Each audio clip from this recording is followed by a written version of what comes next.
Assalamualaikum warahmatullahi wabarakatuh. Alhamdulillah. Ada seorang kaisar, raja dari Romawi, namanya Kaisar Julian. Dia buat kalender, maka kalendernya itu disebut dengan Julian kalender, sesuai dengan namanya, maka namanya Julian kalender. Jadi kalau yang buat kalender itu Ustadz Somad, namanya Somadian kalender. Lalu kemudian hari berganti musim berubah, pertukaran politik, lalu kemudian kalender itu berpindah ke Bizantium. Setelah itu ada seorang laki-laki bernama Gregorius mengambil kalender itu dan melakukan suatu pembaruan, maka kalender itu sekarang disebut dengan Gregorian kalender.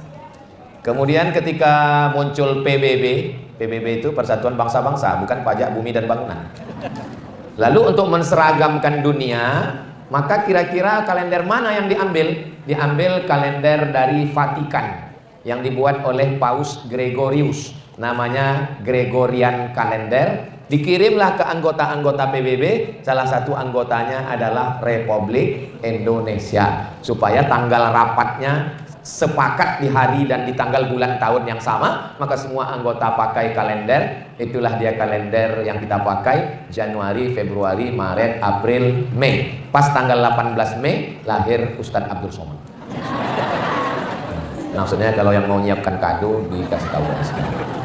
Bulan yang pertama namanya bulan Januari. Januari nama patung yang kepalanya satu tapi wajahnya dua, satu wajah ke depan, satu wajah ke belakang. Maka dipakai itu sebagai bulan yang pertama, karena bulan pertama itu menghadap ke belakang, menghadap ke depan, menghadap ke masa lalu 2024, menghadap ke masa depan 2025. Terus sebelum kita ikut PBB, kita pakai kalender mana? Ada kerajaan Demak di Jawa, di Sumatera ada kerajaan Delhi, ada kerajaan Aceh, di Kalimantan ada kerajaan Gadriah. Maka waktu itu semua kalender menggunakan kalender Muharram, Safar, Rabiul Awal, Rabiul Akhir. Apa perbedaannya? Kalau bulan Januari, Februari disebut dengan Syamsiyah. Kalau Muharram, Safar disebut dengan Qamariyah. Qamar artinya bulan, Syams artinya matahari. Yang satu pakai kalender matahari, yang satu pakai kalender bulan. Bedanya berapa hari? 11 hari. Makanya kalau saya ditanya, umur Ustadz berapa? Mau Syamsiyah apa Qamariyah?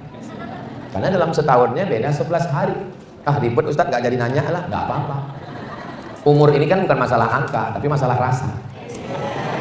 Nah, Bapak Ibu yang dimuliakan Allah Subhanahu wa Ta'ala, Allah bergantikan, silih berganti. Allah ciptakan matahari, Allah ciptakan bulan. Tujuannya untuk apa? Lita'lamu adadas sinina wal hisab, untuk tahu perhitungan tahun. Zaman Nabi Muhammad SAW, bulannya ada, tapi tahunnya nggak ada. Makanya tidak pernah disebut Nabi lahir tahun berapa. Nabi lahir tahun gajah. Kenapa selalu dikaitkan dengan peristiwa? Karena mereka nggak punya tahun, jadi dikaitkan dengan peristiwa. Sama misalnya seperti ibu, anaknya lahir, terus ibu nggak catat tahun berapa, tapi ingat peristiwa. Ibu lahir tahun berapa? Ya kira-kira Hiroshima Nagasaki kena bom atom lah, berarti 1945 itu. Anak ibu lahir berapa? Anak saya itu lahirnya Pak Ustadz ketika Gestapo. Kalau yang nomor 2 ini lahir waktu itu pohon kelapa di belakang rumah disambar petir, Pak Ustadz. Kalau cucu yang ini, cucu ini namanya Covidia, waktu Covid, Pak Ustadz. Covid berarti 2019. Nah, mengaitkan satu dengan peristiwa, maka kedua bulan dan matahari dipakai sekarang di Indonesia. Ustadz Somad lahirnya tanggal 30 Muharram, Safar, Rabiul Awal, Rabiul Akhir, Jumadil Awal. Saya lahir tanggal 30 Jumadil Awal, kalau Masehinya 18 Mei. Tahunnya, apalah arti sebuah tahun. Saudara yang dimuliakan Allah Subhanahu wa Ta'ala. Lalu untuk apa Allah pergantikan hari jadi pekan, pekan jadi bulan, bulan jadi tahun, tahun jadi windu, windu jadi abad. Wa tilkal ayyamu nudawiluha bainan nas. Hari-hari itu kami pergantikan di antara manusia. Untuk apa? Liya'lamu, supaya Allah Subhanahu wa Ta'ala menguji. Wa tilkal ayyamu nudawiluha bainan nas liya'lamallahu alladziina aamanu wa yattakhidha minkum syuhada. Tujuannya cuma dua, untuk menguji siapa yang imannya istiqomah. Tahun 2024 istiqomah, 2025 jadi Aisyah. istiqomah sampai mati, la ilaha illallah Muhammadun Rasulullah.